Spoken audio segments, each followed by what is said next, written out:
Tahoe Kim stared at his computer screen, his eyes wide with wonder. The patterns in the data were clear. Something was out there, sending signals. He had been working at the Atacama Observatory for 3 years now. The dry desert air of northern Chile was perfect for listening to the stars. And tonight, the stars were talking back. "Director Kang, please look at this," Tahoe said, pointing to the screen as his boss walked by. Director Kang glanced at the screen with tired eyes.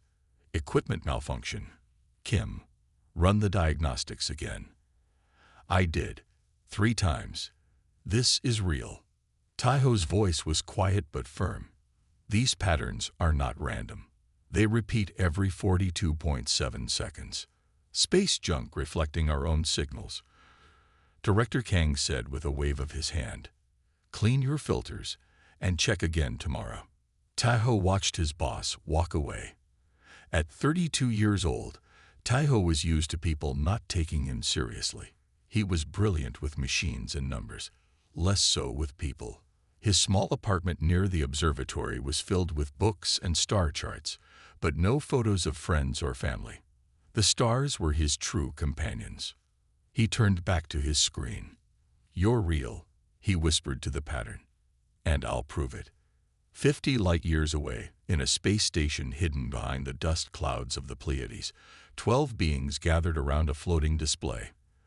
The beings were different shapes and sizes. Some had many limbs, others none at all. Some glowed, while others absorbed light. But all of them were focused on the small blue planet displayed in the center of the room. "Earth's technological development continues to accelerate," said Speaker Merak. Unlike the others, who communicated through light patterns, chemical releases, or electromagnetic pulses, Merak used a voice synthesizer when addressing multiple species. "They have detected our observation signals." A beam made of crystalline structures flashed in patterns of blue and green. The translation system rendered its communication impossible. "Our signals are encoded in quantum states. Yet they have detected patterns," Merak responded. "This human, Tahoe Kim, has isolated the timing sequence. A cloud-like entity pulsed with dark spots." The translation came through. "We have seen this before. They are the 73rd civilization to develop radio astronomy. Like the others, they will miss the deeper message." "Perhaps," Merak said, "but they are unusual. Most species in the galactic concord evolved to communicate through efficient methods: light, chemicals, fields. Humans rely primarily on crude air vibrations." A small, spider-like being stepped forward. "The auditory species are always troublesome. Sound is inefficient, wasteful, often linked with predatory behavior. They also use sound for art," Merak noted. "Their music contains mathematical complexities that rival our most elegant light symphonies." "It does not matter," said the crystalline being. "The rules of the Concord are clear. No contact with pre-FTL civilizations, especially auditory-dominant ones. Their history is filled with violence. Their entertainment celebrates conflict. They would bring chaos to the Concord." Merak turned to look at the image of Earth again. "And yet, I wonder what we might learn from them. Their approach is different." The vote stands at 11-1. The cloud entity pulsed. "Observation continues. No contact." Merak bowed in acceptance. "Then we follow protocol. Increase the signal masking. The human Tahoe Kim must not discover more." As the council dispersed, Merak lingered, watching the small blue planet turn. The sonics, those rare species who use sound as their primary communication, had always fascinated Merak. There was something powerful about beings who could project their very essence through air, who sang their thoughts into existence.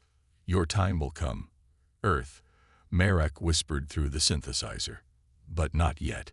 You are not ready for us, and perhaps we are not ready for you."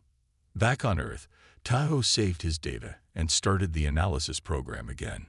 Something was out there. And whatever it was trying very hard not to be found. 3 weeks had passed since Tahoe's discovery. He had not slept much. His small desk was covered with papers, coffee cups, and half-eaten meals. The patterns in the signals were becoming clearer. They were not random. They were not human-made. And they were not natural. His phone rang. It was Director Kang. "Kim, turn on your TV. Now." Tahoe found the remote under a stack of papers and turned on the small TV in the corner of his apartment. Every channel showed the same image, a massive object moving toward Earth. "Is that?" Tahoe could not finish his question. "An asteroid," Director Kang said. "Big enough to cause serious damage. NASA says it changed course 3 days ago. It's heading straight for the Pacific Ocean." "Asteroids don't change course," Tahoe said softly. "Exactly. Get to the observatory. Now." In Seoul, Ju Park was rushing through the halls of the Foreign Ministry building. At 36, she was the youngest person ever to serve as South Korea's ambassador to the United Nations. People moved out of her way as she hurried to the emergency meeting room. "What do we know?" she asked as she entered. The room was filled with government officials staring at screens. "The asteroid is 300 meters wide," said Defense Minister Ba. "It appeared from behind the moon 4 days ago. Its trajectory has changed twice. NASA, ESA, and our own space agency agree. This is not natural." "First contact," Ju whispered. Minister Ba nodded. "The President is meeting with world leaders. They will issue a joint statement in 1 hour. As our UN representative, you need to be ready." Ju's phone buzzed. She looked down and saw a message from a number she didn't recognize. "Your paper on communication theory inspired my research. We need to talk." Tahoe Kim, Atacama Observatory. She frowned. How did this astronomer get her private number? And why now? In space, the Concord Emergency Council was in chaos. The deflection failed, the crystalline being flashed in panic. "The asteroid will impact Earth in 12 hours. We must intervene directly," Merrick insisted. "If it strikes their ocean, millions could die." "The humans will see us," warned the spider-like being. "Contact protocols will be broken. They already suspect," Merrick said. "The human Tahoe Kim has detected our observation signals. Better controlled contact than mass destruction." After a heated debate, the council voted 7-5 in favor of intervention. "Prepare the barrier ship," Merrick ordered. "We will stop the asteroid and reveal ourselves. It is time." The world watched in fear as the asteroid approached. But 6 hours before impact, something incredible happened. A light appeared between Earth and the asteroid. Bright, beautiful, and clearly not natural. The light expanded, forming a shimmering wall. The asteroid hit this wall and broke apart into harmless pieces. Then the light changed shape. It formed a massive ship, visible to everyone on Earth's day side. "My God," Tahoe said, watching through the observatory telescope. "They're here." In Seoul, Ju was called to an emergency meeting with the president. "Ambassador Park, we need someone who understands communication across cultures," the president said. "The United Nations is forming a first contact team. 5 representatives from different nations. We want you to be one of them." "Sir, I'm honored, but I'm a diplomat, not a scientist," Ju replied. "This isn't just about science. It's about understanding intentions, negotiating for humanity." "It's what you do best," the president said, handing her a file. "Also, this astronomer from Chile keeps calling us. Says he detected them weeks ago. His name is Tahoe Kim," Ju finished. "Yes, he contacted me too." The president nodded. "He's joining the team as well. You leave for New York in 3 hours." As Ju packed her bags, she stared out her window at the alien ship visible in the evening sky. Everything was about to change. The United Nations shuttle approached the massive alien ship hanging in Earth's orbit. Inside the shuttle, 5 humans sat in nervous silence. Ju Park checked her translator device one more time. Beside her, Tahoe Kim stared out the window. his eyes wide with wonder. "I knew they were real," he whispered. "How did you know?" Ju asked. This was their first real conversation since meeting at UN headquarters yesterday. "The patterns were too perfect," Tahoe said. "Nature isn't that precise." The shuttle captain's voice came over the speaker. 2 minutes to docking. Remember your training." Ju smiled at Tahoe. "Ready to make history?" He nodded but didn't speak. His hands were shaking. The shuttle docked with a soft bump. A door slid open, revealing a long tunnel filled with soft, blue light. The humans walked through slowly, following the diplomatic protocol they had hastily learned. No one spoke. The aliens had requested silence during the approach. At the end of the tunnel, the space opened into a large round room. Light danced across the walls in complex patterns. Small clouds of colored gas floated in the air. The floor vibrated with changing rhythms. Ju understood immediately. "They're communicating," she whispered to Tahoe. "The lights, the gas, the vibrations, it's all language." A voice spoke from a small floating device in the center of the room. "Welcome, Earth delegates. I am Speaker Marek, translator for the Galactic Concord." The humans introduced themselves according to protocol.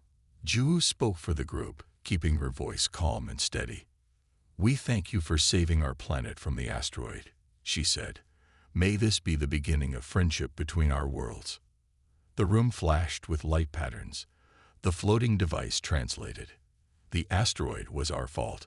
A failed attempt to recover an observation post. We did not wish harm." "Observation post." Tahoe stepped forward. "You've been watching us." More light patterns, faster now. "For 300 of your years, Earth has been in quarantine." "Quarantine?" Ju asked. "Why?" The device paused before translating. "You are different." Marek appeared then, a tall being with smooth gray skin and large eyes that reflected light in rainbow patterns. Unlike the others, whose shapes were hard to define amid their light and gas communications, Marek had a solid form. Most species in our galaxy evolved to communicate through light, chemicals, or electromagnetic fields. Marek explained through the translator. "Silent, efficient methods. But you..." The translator paused. "You make noise." Tahoe frowned. "Sound. We communicate through sound." "Yes. Sound." The translator seemed to struggle with the concept. "Auditory communication is rare. Only 12 known species use it as primary communication. In our experience, such species tend to be..." "Tend to be what?" Ju asked. "Aggressive. Unpredictable. Sound is a predator trait." The humans exchanged glances. The American delegate, Dr. Peterson, spoke up. "You're afraid of us because we talk." "Not just talk," Marek said. "You sing. You shout. You make music with instruments designed to be loud. You use sound as weapons, sonic booms, sirens. Your entertainment celebrates noise." Tahoe suddenly understood. "That's why you hide your observation signals in quantum patterns. You don't want to make noise." "Correct." Marek moved closer to them. "The Concord has debated for decades whether Earth should be invited to join. The asteroid incident forced our hand. Now we must decide if your species can adapt to our ways." "Your ways?" Ju asked. "The silent protocols," Marek said. "All member species must communicate without disturbing others. Your voices carry far in space. Your radio signals are considered intrusive." Tahoe looked stunned. "You want us to stop talking? To give up music? If you wish to join the galactic community, yes." Marek's eyes reflected blue and green. "You must learn our ways. Silence is peace. Silence is harmony." Ju straightened her back. "And if we choose to keep our voice, then Earth remains in quarantine." Marek turned away, forever alone in the darkness. The human delegation returned to Earth with heavy hearts. In the UN meeting room, world leaders argued about the aliens' demand for silence. "We cannot give up our voices," said the French president. It is who we are. But we cannot remain alone in the universe, countered another leader. Tahoe sat quietly, thinking. Ju watched him with interest. You have an idea, she said. It wasn't a question. He nodded slowly. What if we show them that sound isn't just noise? That it's beautiful, useful, even necessary? How? Ju asked. A cultural exchange, Tahoe said. We send people to live among them. They send representatives to live among us. The room fell silent as people considered this. The Concord might refuse, someone said. They might, Ju agreed, but it's worth trying. 3 days later, Ju presented the proposal to Merrick. The alien's large eyes reflected patterns of surprise. You wish to send humans to live on Concord worlds? Merrick asked through the translator, and host our people on Earth. Yes, Ju said. 5 humans, 5 Concord species, for 3 months. A chance to truly understand each other. The Council will never agree, Merrick said. Your voices would disturb our people. We will use sound dampeners, Tahoe offered, and choose quiet humans. Merrick's skin changed color slightly. I will present your proposal, but do not hope too much. To everyone's surprise, the Concord Council approved the exchange, though with strict rules. The humans would wear special collars that dampened their voices. They would not be allowed to play music or make loud sounds. We need someone who understands music, Tahoe told Ju as they planned. Someone who can explain why it matters. I know just the person, Ju said. Yunji Kang was not what Tahoe expected. The famous composer was small and quiet, with thoughtful eyes and a gentle smile. You want me to convince aliens that human music has value? She asked when they met. Yes, Ju said. Can you do it? Yunji thought for a moment. Music is math made beautiful. If these aliens understand patterns, they can understand music. The exchange team was completed with Hyunwoo Choi, a security expert, and Dr. Lee, a biologist. They trained for 2 weeks, learning to speak softly and use light patterns for basic communication. The night before departure, Tahoe couldn't sleep. He reviewed the original signal patterns he had detected, running them through new analysis programs. A strange pattern emerged. That's odd, he muttered. He compared the pattern to the Concord's official communications. They didn't match. A thought struck him. He checked a database of encrypted military communications. There was a similarity.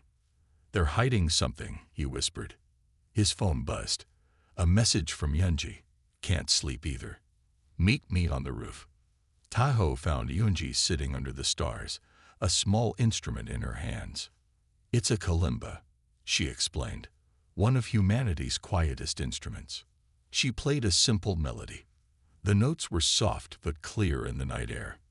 I've been thinking, she said between notes. If the Concord fears sound, there must be a reason. Maybe sound hurt them once. Or maybe what? Tahoe asked. Maybe they fear what sound can do that their methods cannot. Tahoe showed her his data.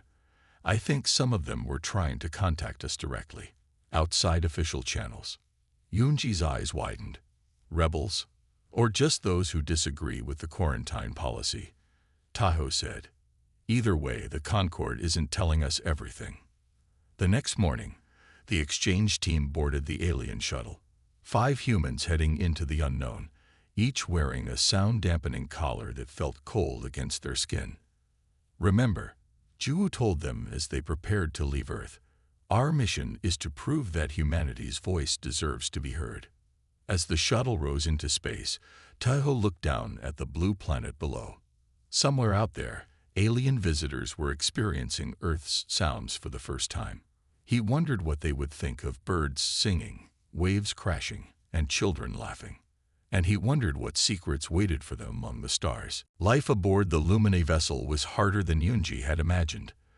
The ship's inhabitants, tall, thin beings with skin that glowed in soft colors, communicated through light patterns that flashed across their bodies. Any sound above a whisper triggered warning lights and disapproving flashes from the crew. Yoonji's quarters were a small room with walls that absorbed sound. Her sound-dampening collar felt tighter each day. She had not spoken above a whisper in 2 weeks.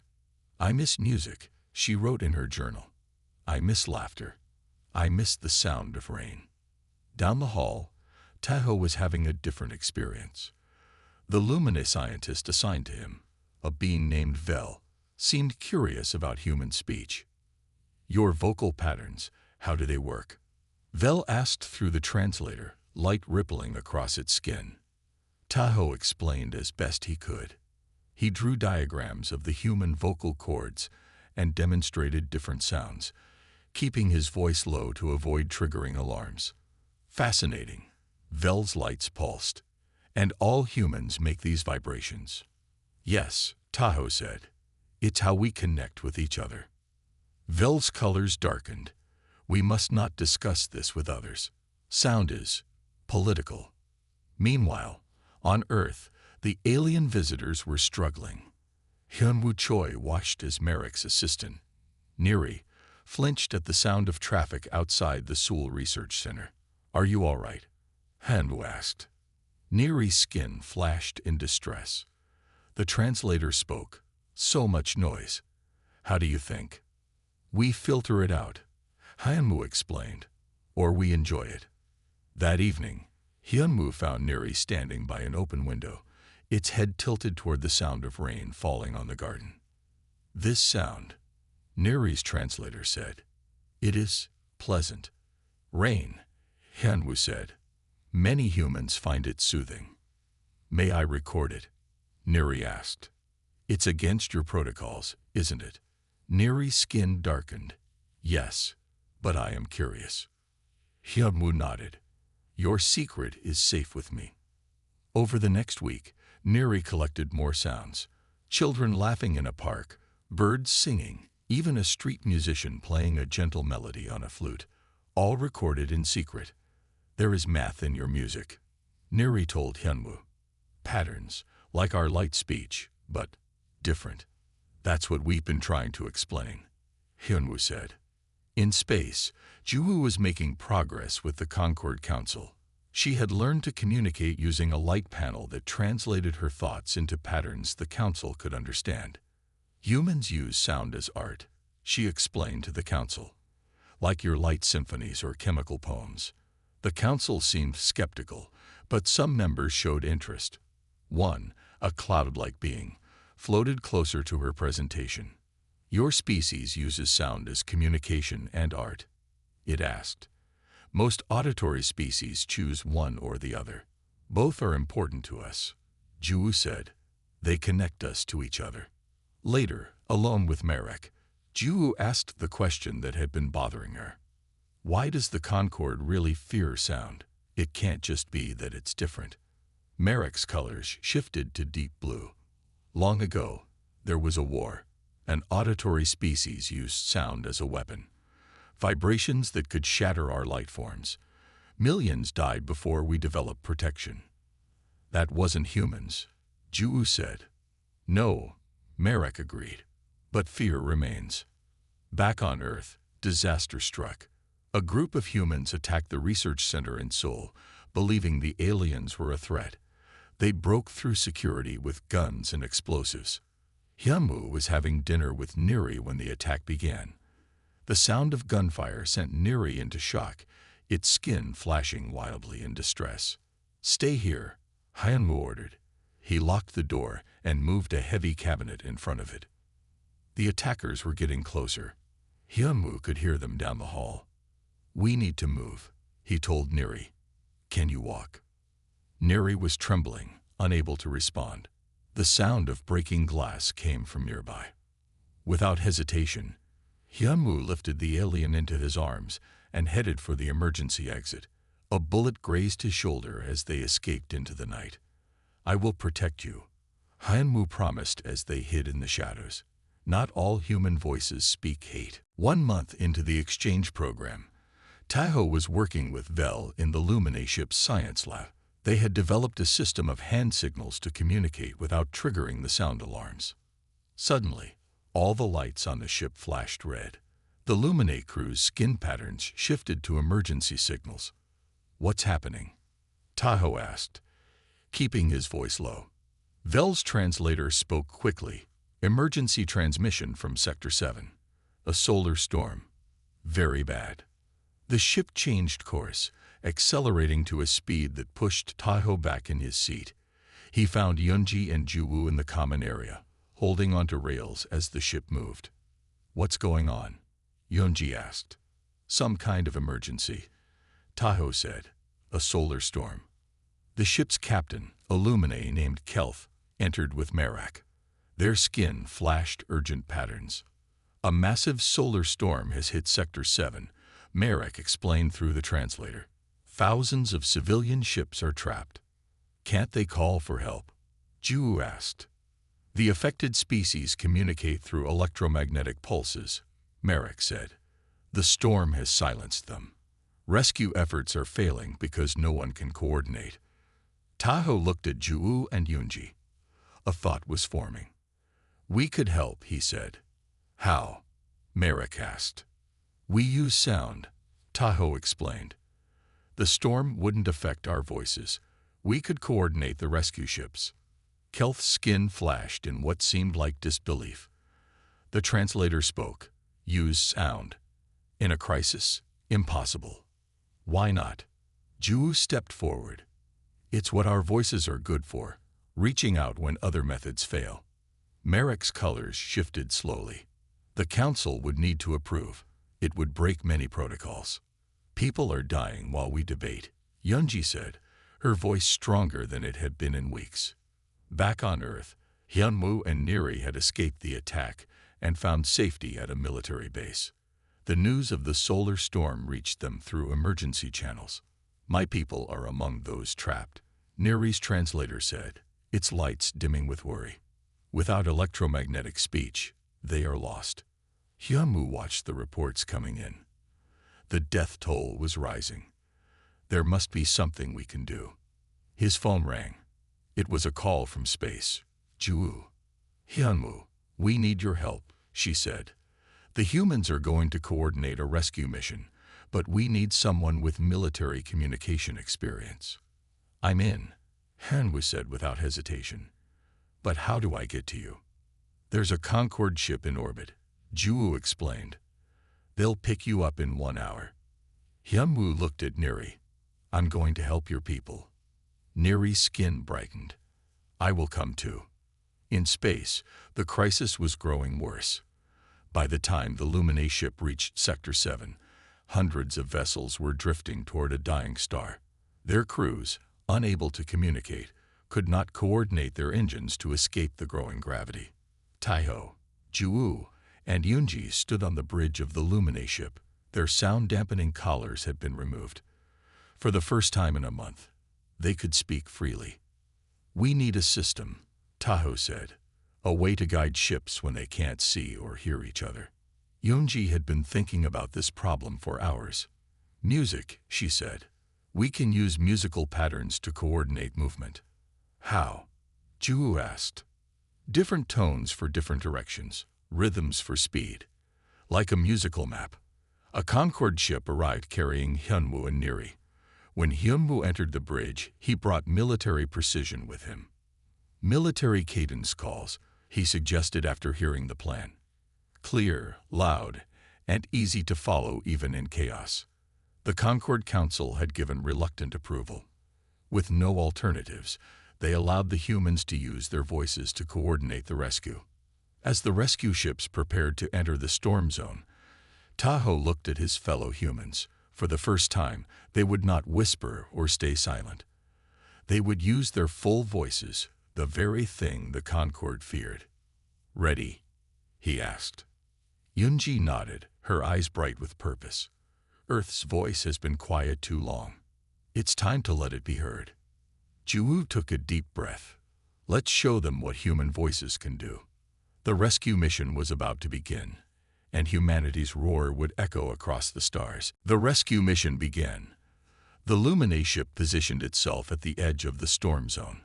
Hundreds of alien vessels drifted helplessly toward the dying star, their normal communication systems useless in the electromagnetic chaos. "We need to divide them into groups," Tahoe said, looking at the map of scattered ships. "Each human will guide one group." Yunji sat at a control panel, her fingers moving rapidly. "I've created 5 musical patterns, one for each direction of movement. Listen."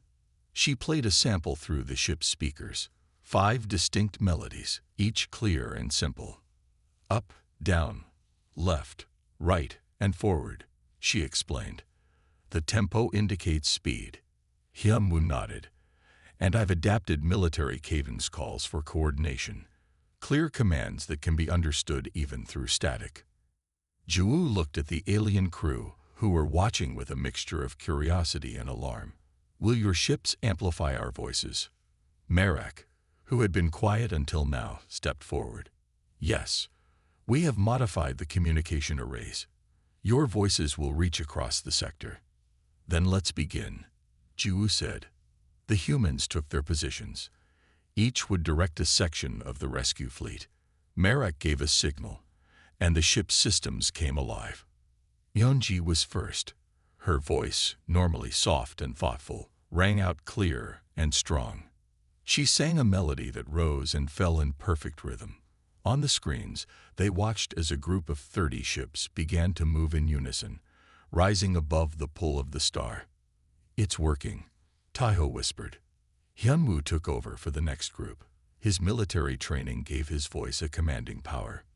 "Lift, flank, forward march," he called. "Double time, move." Another group of ships moved into formation, turning away from danger. One by one, the humans guided the lost ships. Their voices, singing, speaking, calling, cut through the electromagnetic storm where no other signal could pass. On the Lumine Bridge, the alien crew watched in amazement. They had never heard humans use their full voices before. The sound filled the space, powerful yet precise. "They're beautiful," Vel said to Merak, light patterns dancing across its skin. Merak nodded. "Yes, beautiful and strong." The rescue continued for hours. The humans worked in shifts, resting their voices when needed. Yeonji created new melodies for more complex maneuvers. Hyunwoo's commands kept the ships in tight formation. Tahoe calculated safe paths through the storm. Juwoo coordinated with the Concord authorities. Near the end of the operation, they faced their greatest challenge. A group of 50 ships had drifted too close to the star. Their engines were failing in the intense heat. "We need all of them to fire engines at exactly the same time," Tahoe said, "or they won't have enough power to escape." "How do we coordinate that precisely?" Juwoo asked. Yeonji thought for a moment. "We sing together, one voice." The 4 humans gathered around the communication array. Yeonji taught them a simple melody that rose to a clear high note. "When we reach the peak, they fire engines," she explained. Together, they began to sing. 4 human voices joined as one, rising slowly in perfect harmony. The melody built and built, growing stronger as it climbed. On the screens, they could see the 50 ships preparing. As the humans' voices reached the highest note, holding it pure and strong, all 50 ships fired their engines at once. The combined power pushed them free of the star's pull. The bridge erupted in flashing lights as the Lumine crew celebrated. Even without translators, the humans understood their joy. By the time the rescue ended, over 700 ships and thousands of lives had been saved. Not a single vessel was lost after the humans began coordinating. As they returned to normal space, Merak approached the exhausted humans. "The Concord has monitored this mission," the translator said. "They have questions." "What questions?" Juwoo asked. "How did you learn to use sound with such precision? Why were we never told that auditory communication could be so effective in crisis?" Tahoe smiled tiredly. "That's what we've been trying to tell you. Earth's voice isn't just noise. It's powerful. It connects. It saves. Merrick's skin glowed with a new pattern the humans had never seen before. "I believe," the translator said, "the Concorde will want to hear more." News of the rescue spread quickly through the Concorde. By the time the Lumine ship returned to the central station, many council members were waiting to meet the humans who had saved so many lives. Juwu, Taiho, Yunji, and Hyunwoo stood together as Merrick introduced them to the council. Their sound-dampening collars remained off, a sign of new respect. "The humans request permission to address the council directly," Merrick said, using their voices. There was a moment of silence. Then the head of the council, a crystalline being, flashed its agreement. Juwu stepped forward. For weeks she had spoken in whispers. Now she stood tall and spoke clearly. "The crisis proved what we have tried to tell you. Human voices are not just noise. They are tools, art, and connection. They saved lives when your methods failed." The council members communicated rapidly among themselves, their light patterns, gas clouds, and field pulses moving faster than the translators could keep up. Finally, the crystalline being responded, "We acknowledge your achievement, but one emergency does not change thousands of years of Concorde policy." "Then perhaps this will," Taiho said. He held up a data device. "Since I first detected your observation signals, I've been analyzing them." There was a hidden message inside, from another auditory species trying to contact Earth. The council chamber erupted in chaotic patterns. The head council member's crystal facets turned dark. "Impossible," the translator said. "All contact with Earth was controlled." "Not all," Taiho insisted. He connected his device to the station's systems. Strange sounds filled the chamber, clicks, whistles, and low humming tones. "These are vocal patterns," Taiho explained. "From a species called the Meridians. They were hiding their messages in your observation signals." Merrick's skin paled. The Meridians were quarantined 500 years ago. They were told to abandon their vocal communication or remain isolated. "And what happened to them?" Juwu asked. Merrick hesitated. "They disappeared. We assumed they died out or chose isolation." Yunji stepped forward. "They didn't disappear. They've been hiding. And they're not the only ones." She pointed to Taiho's data display. "These patterns match samples in Earth's deep ocean recordings. We thought they were from whales or unknown sea creatures. They weren't. They were messages from space." Vel moved to stand beside Taiho. The Lumine scientist's skin flashed in complex patterns that made the council members draw back. "It is time for truth," Vel's translator said. "I am part of the Sound Alliance, a secret group within the Concorde. We have protected auditory species for centuries." The council chamber fell silent.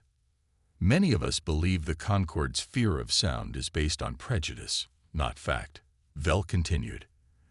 "The ancient war used sound as a weapon, yes. But music, speech, song, these are not weapons. They are gifts." Hyunwoo nodded. "Just as your light patterns and chemical words are gifts. Different, but equal." Neri moved forward, its skin glowing softly. "I have been recording Earth sounds during my stay. Not as evidence against humans, but because they are beautiful." The alien played recordings of rain, laughter, and music. Juwu looked at the council. "How many other auditory species have you quarantined? How many have you told to silence themselves or remain alone?" The crystalline leader's facets darkened. 17 currently known species. "And how many have disappeared like the Meridians?" Taiho asked. 9, Merrick admitted. 9 species went silent over the centuries. Yunji's eyes widened. "You let 9 entire civilizations die out rather than accept their voices." A new sound filled the chamber, a low, steady rhythm. At first, the humans thought it was the station's engines. Then they realized it was coming from the corners of the room. Shapes emerged from hidden doors. Beings with features unlike any the humans had seen. Some had multiple mouths, others vibrating membranes. All were making sounds, clicking, humming, whistling. The Sound Alliance, Vel explained. Representatives of auditory species who have hidden within the Concord for centuries. They heard about your rescue mission. They have come to be heard at last.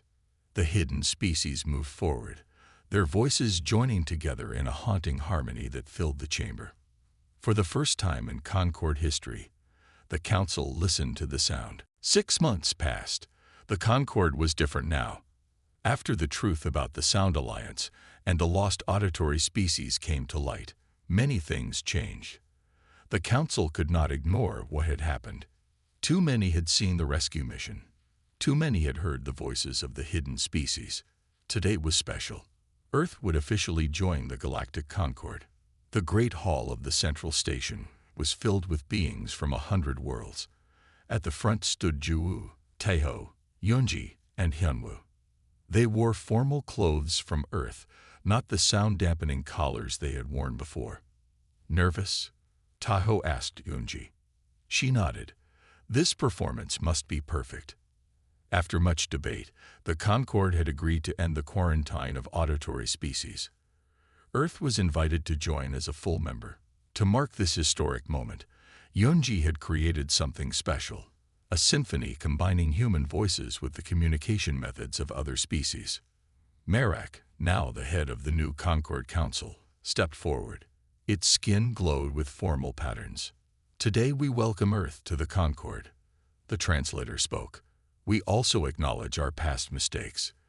The fear of sound, of difference, led us to exclude many worthy species. That time is over. Juwu represented Earth at the signing ceremony.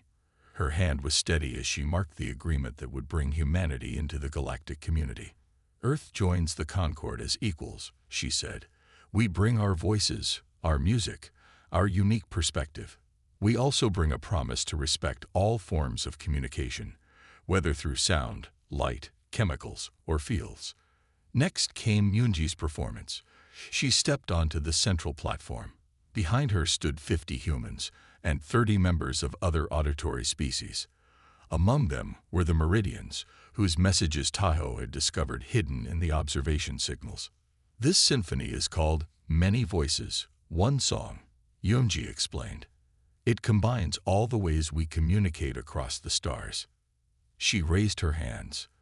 The performance began.